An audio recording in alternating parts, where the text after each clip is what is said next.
Welcome back, baseball fans, to the beginning of the 1979-82 Fall Carryover League. This is the starting point of how the thing starts, where the off-season, the teams have to get down to the correct number of keep guys, waive guys, and retired guys.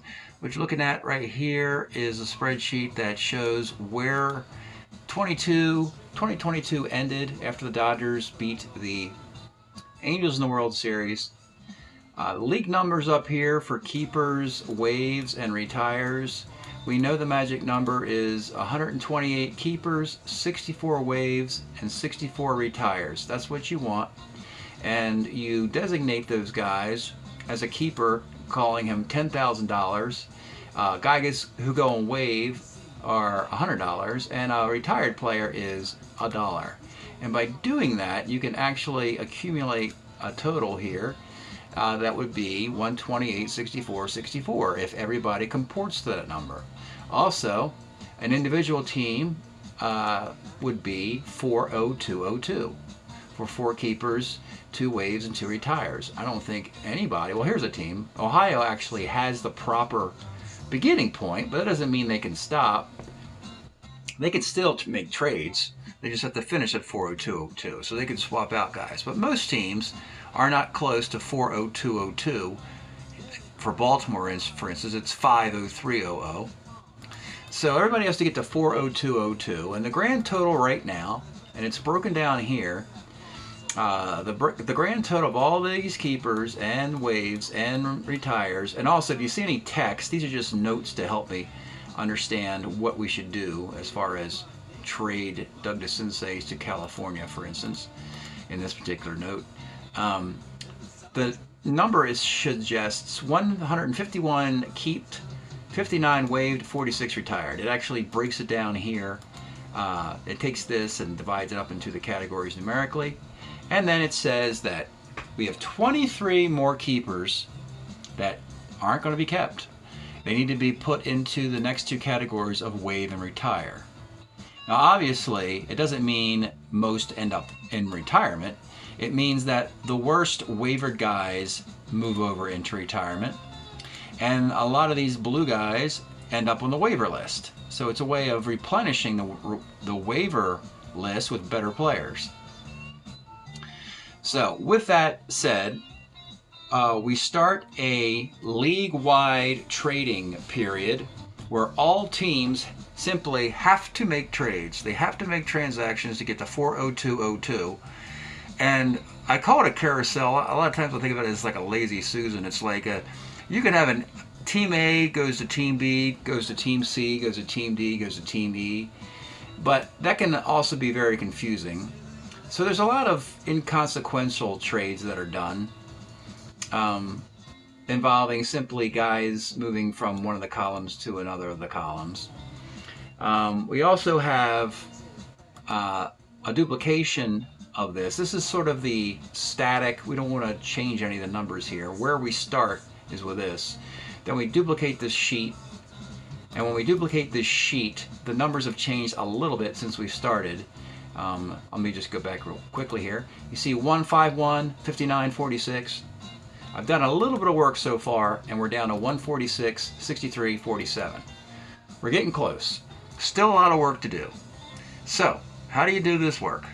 Well, you start doing the work you have to have an ignition point. Where do you start? And you start by inviting the worst team in the league to begin the discussions for trades. That would be Toronto. They drafted first. A lot of times the worst teams in the league like to trade with the best teams in the league because the best teams in the league are looking for a player to get better, and the worst teams in the league are looking for, a bargain, draft picks or something like that. For tonight, we're going to look at the first 8 teams, the worst 8 teams in the league, all the teams that finished in 4th place. That's all I've done thus far, and see how the progress they've made. So that's what tonight's video is about, and I'll show the trades that have occurred. So we're going to start with Toronto. Here is their starting numbers. They have 4 keepers, 4 waives, and nobody to retire yet. Toronto started here. Brian Hasselstein, Rick Bassetti, Roy Hale, and Victor Cruz. Now, a couple things off the bat are that's not a very strong class of keeper. And Toronto could just wait to see that plus 23 keeper list. Guys who move into waivers, they might sneak up and say, I want to keep that guy. So a guy like Rick Bassetti, he would get moved because he's just, I mean, for Toronto, he had to be kept. But if you could waive him and get somebody better as an outfielder, because he doesn't have much time left in his career. So let's see what Toronto has done thus far. They've been busy. So what Toronto did was they moved Bassetti onto waivers, and then they traded him to Arizona for Leon Roberts. And Leon Roberts basically has a little bit more juice than Bassetti does, a little bit better hitter, and his career goes a little bit longer. So it's a win for Toronto. I also have a way of balancing trades by adding a token, which is like a move in the draft.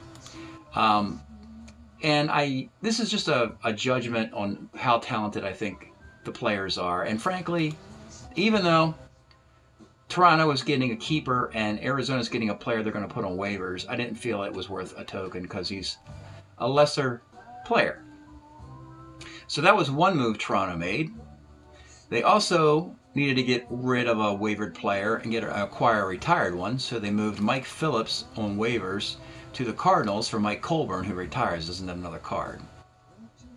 Then they had to move another guy, Marty Patton, on waivers to the Mets for retiring Tom House.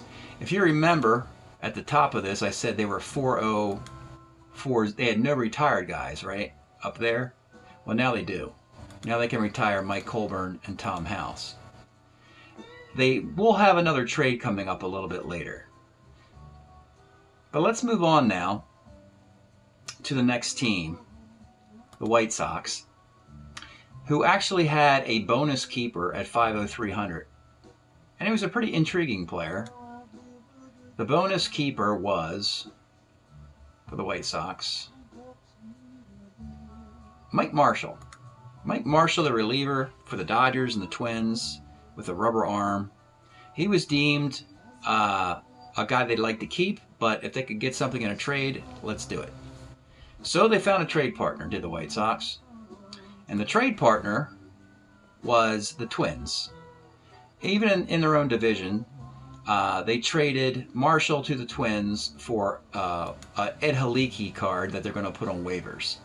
Now, because Marshall is a pretty darn good player in 79, and because it's a division rival, I make the Twins pay a token to the Chi Sox as a way of balancing the trade. And what a token is, of course, is just a move in the draft or a move up on the waiver list after the draft for free agents.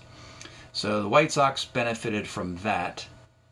And then the next creative move, and you'll see a lot of these, the yellow and the red, by the way. The yellow is a waivered player, a red is a retired player, a blue is a keeper. And then you'll see a green is an active player whose Strat-O-Matic card is currently in the carryover league. We'll have a couple of those come up. But check out this really unusual trade here. So, the White Sox ended up last year, Catfish Hunter was on the Yankees and they got rid of him, and the White Sox picked him up. And he pitched 1 year for him. Oakland needed a lefty starter last year because they didn't have anybody in the organization. So they called Wilbur Wood out of retirement, and he pitched for Oakland last year. So in a really kind of fun and clever trade here, the A's needed a waivered guy and the White Sox needed a retired guy. So the White Sox send Catfish Hunter back to the Oakland A's, and the Oakland A's send Wilbur Wood back to the Chicago White Sox, and that makes the perfect reconciliation for those teams. And it happens to involve two of the better pitchers of the early 1970s, which is pretty cool to see that kind of reconciliation happen there. Wood will retire a White Sox under this, and Hunter will most likely pass through waivers and retire as an Oakland A. White Sox were not done, so they packaged Ed Haliki to the Mets for retiring Doc Ellis. And with that, the White Sox got to the proper math of 40202. All right, next up is Arizona, who had 2 bonus keepers here. They had 6. So they would love to make some moves and get out of those 6 guys, get rid of a couple of them. And the 6 are, here they are, Leon Roberts, we talked about him earlier, Chris Spire, Mike Vail, Bob Welch, Ed Whitson, and Dave LaRoche. Well, we know they moved Leon Roberts, and the other guy they would move would be Ed Whitson. Let's check that out. So Arizona trades Ed Whitson to the Giants from John Monofusco. And why this is a good trade for the Giants is Whitson's going to have a couple good years coming up, and Monofusco does not. So that's an upgrade for the Giants. They're going to have to fork up a token because Whitson's pretty darn good and goes to the All-Star game in 1980. So he's an All-Star. So the Giants have to fork up a token to get their dude back, and Monofusco is politely going on waivers, as he's probably not going to be in the league. Another move is immediately after acquiring Monofusco, you see I showed he doesn't have much value. He was sent to Cincinnati for retiring relief pitcher Jim Willoughby because the Reds needed a waivered guy and Arizona needed a retired guy. All right, now we can go, once we have seen those 3 squads, right here, here, and here, we see their math is proper. 40202, 40202, 40202. Doesn't mean that's the end of the trades, but for right now, if trades stopped, Toronto and the White Sox and Arizona would be ready for the draft. All right, so that's 3 teams. We want to get through 8 tonight, so we're going to move to Ohio. Ohio had a good beginning, the proper beginning, 40202, but in looking at it, they said, you know, now that we've looked around and saw that the league has a lot of keepers out there, maybe our keepers really aren't that great. So let's take a look at Ohio, and you'll see who they were going to keep. Gary Alexander, Rodney Scott, Vida Blue, Daryl Jackson. Blue is definite. Rodney Scott is pretty good too. Gary Alexander, that's good for catcher. But Daryl Jackson, not so much. So they would move him to waivers, and then they would need a keeper. They have Donnie Moore retiring at the back end of their bullpen. So in a move with Toronto, they would acquire Toronto's closer, Victor Cruz, for retiring Donnie Moore. So the Blue Jays get a token for losing their keeper closer. And it also means Toronto's going to have to go back on the clock and get another guy. We thought they were finished, but they're not. Toronto's making moves again. So after that, we find that the Toronto Blue Jays say, okay, you know what, we once had Victor Cruz as our keeper. We got Ross Grimsley, a lefty starter, but he's not that good anymore. He'll go on waivers, but Jeff Zahn actually is pretty good in the early 80s for the California Angels. He's currently on the Cubs, and the Cubs let him go to Toronto, and the Cubs pick up the token. So you see the token went from Ohio to Toronto to the Cubs. And after that bit of transactions, Toronto had to then, since they moved a waivered guy, they had to acquire a waivered guy. So they got Mark Hill from the Giants from Mike Colburn, so that Toronto recalibrated the correct number. We can stop here again and look at Toronto and just see what they started with and where they're currently sitting. They started with Asselstein, Bassetti, Hal, and Victor Cruz. And where they currently are is a little bit better place. Here they are. They have Roberts, they made the trade for, that's been done. And he's a better hitting outfitter than what they had. Roy Hal, we know, is a Blue Jay. Asselstein, it's 284 in 1980. And Jeff Zahn will go right into that 2 spot in the rotation. They made that trade with Dave, Steve, Doyle Alexander, Jim Clancy. So Toronto suddenly made some really nice moves where it looked kind of blah, and you know, you had the idea that they were going to get beat up pretty bad in the East. They actually have a nice rotation now with Zahn, and they got a nice little bat with Roberts. So that's nice for Toronto. Ohio, that was the only move they would make, and I believe San Diego is our next player. starting with an abundance of keepers as well, 6 of them. Unfortunately, some teams realize that your keeper is somebody else's waivered player, so they had to begrudgingly kick one of their keepers on waivers because nobody wanted them. And that was Johnny Grubb. So they wanted to trade Johnny Grubb. They had no takers. They had to put him on waivers.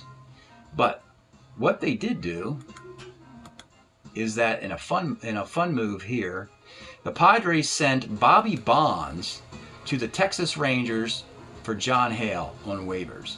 And Bonds has an excellent year in '79. It would be his last good year. And that would mean the Padres get a token for him. And then there you see Johnny Grubb was shipped out on waivers for a retired player, Ron Fairley of the Expos. What that does for the math for the Padres, it comports to 40202. And now let's look at the Padres numbers down here. And you see they're going to keep Gene Richards, Ozzie Smith, Randy Jones, Raleigh Fingers. So they were able to get rid of those extra keepers that weren't going to help the team. And they comport to the proper math. John Hale's on waivers. He's not that good. Ron Fairley goes in retirement. His career's done. And you see Richards and Smith and Jones and Fingers. They're all Padre players during this era anyway. So the Padres did the right thing in those moves. The next team is the Cardinals. Now, this is the first team. They did make a move in here. One move. They got rid of a retired player and acquired a waived player. But even after doing that, the Cardinals, we'll show you the post move, the one move they made to get to 50102. Here it is. The Padres decided they were going to pass. And the reason is they got a lot of junk here. And they're just going to wait and see. They don't want to make any moves. First of all, you got Cesar Geronimo as a keeper who really does have limited value. His career is over by 82. Elliot Maddox has just a small bit of value as a kind of jack-of-all-trades player. Jerry Martin's the same thing. He's got one good year maybe left in him. Silvio Martinez has one good year left in him. And Aurelio Lopez does good things with the Tigers now. It's kind of a mess, and so they're going to wait till the dust clears, and this might be, the Cardinals might be a bargain hunting team when, again, way up top here, 23 keepers. Eventually, guys are going to be moved onto a waiver list, like Johnny Grubb, for example. I just mentioned him. And guys better than that, probably. And the Cardinals just might wait till the very end of this carousel before they start making moves. So they passed, and again, you can pass at any time. That's the fun part of this. And because the point is, every team, we're not done until every team has 40202. So right now the Cardinals are holding up everybody for the moment, but they passed. So that was the 6th team. So Oakland and the Mets, and we'll call it for tonight. The A's did some really nice stuff here coming up. Oh, this is a good trade. So Oakland had no future lefty starting pitcher anywhere close to this organization. They would go with the big 5 right-handed starters under Billy Martin during this time, which would be Mike Norris, Brian Kingman, Steve McCaddy, Matt Keogh, Rick Langford. So Philadelphia, Tom Underwood's time would eventually run out for the Phillies. So they acquired Underwood from the Phillies for Dick Drago. Philadelphia had a couple starting pitchers in their bullpen, Rick Williams and Roy Thomas, and so they needed a reliever.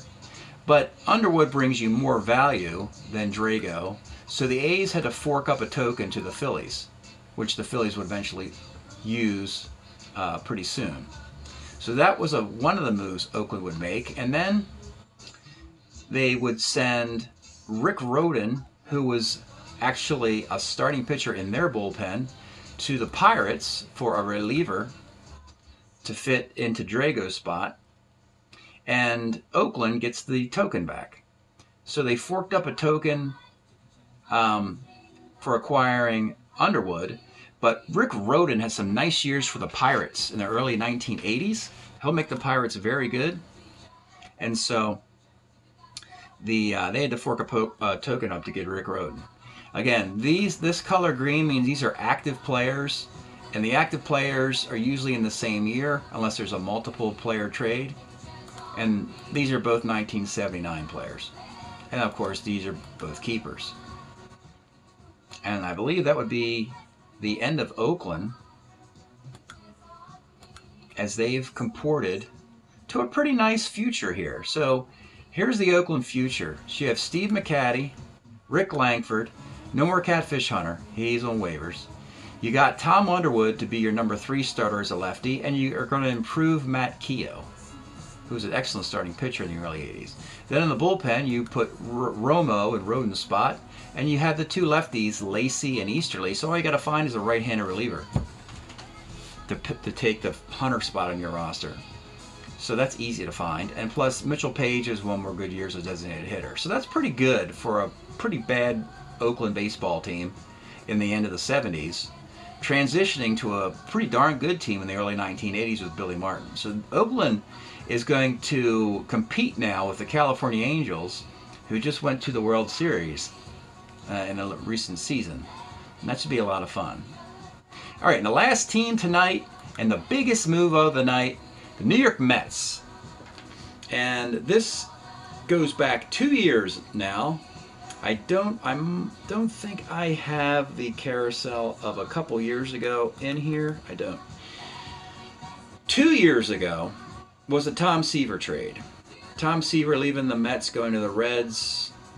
But I changed the trade parameters, and I made the Reds send Pete Rose to the Mets, because we know that Pete Rose will become a free agent and go to the Phillies anyway by '79. So before he leaves Cincinnati and goes to Philadelphia, he spends a couple nice years with the Mets. And now it's finally time for the Phillies to get Pete Rose, a guy that the Phillies would have in the 1980 and 83 World Series. So it's finally going to happen, folks.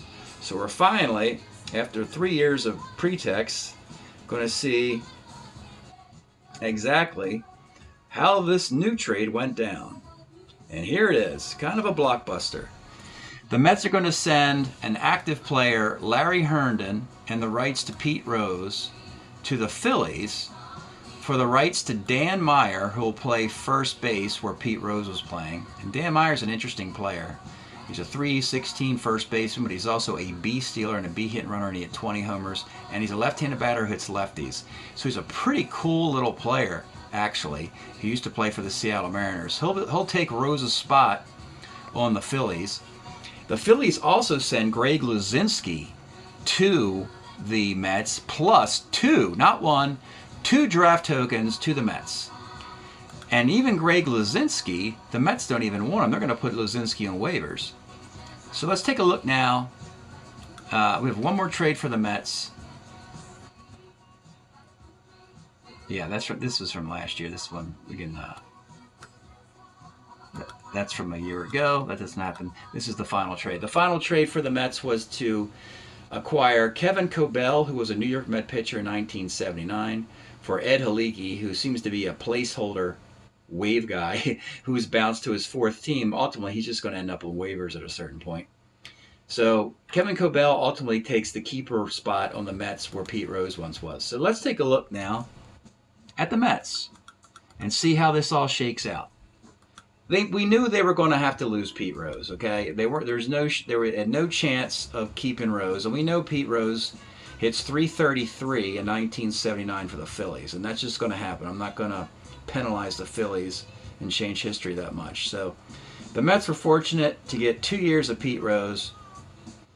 But these are the new look New York Mets. So John Stearns is a keeper, good catcher. Craig Swan is going to come back as a keeper. He's got another couple good years. Fred Norman's got like 1 or 2 good years left, and Cobell is the second lefty. So they do have the 3 lefties. They got rid of Tom House. They have Pete Falcone, who they could bump up to his 81 card. And actually, that's 3 pretty decent left-handed pitchers for the Mets. Cobell, Norman, and Falcone there. That's not bad at all. And on the offense, Luzinski is on waivers. In theory, you could theoretically keep Luzinski, but his numbers are kind of down by 79 and 80. And they have a bunch of guys already like that on the team who are kind of defensive challenged guys like Steve Henderson, Hubie Brooks. This Met team had a lot of 300 hitters on it. So Dan Meyer will be the new first baseman, taking Pete Rose's spot.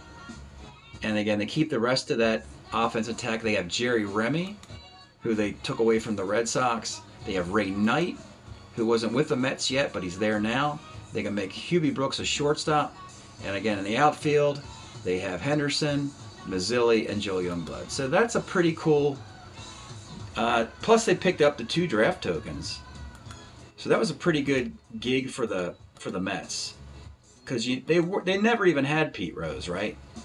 But based on my reinterpretation of baseball history, I let Pete Rose play for the Mets for 2 years. But just because I thought the Tom Seaver trade was kind of imbalanced, I thought the Mets kind of got screwed in that trade a little bit. And it's Tom freaking Seaver. So I wanted to help out the Mets for a couple of years. And now the Phillies finally get Pete Rose. Let's look at the Phillies now. They haven't even started to move their carousel. But this trade's already happened. They're going to bring back Pete Rose now, Gary Maddox, Larry Boa, and Bob Boone. We know all these guys are Phillies. Herndon is a valuable member of the team in the outfield defensively because they have Lonnie Smith and Gray Gross, who can't field very well.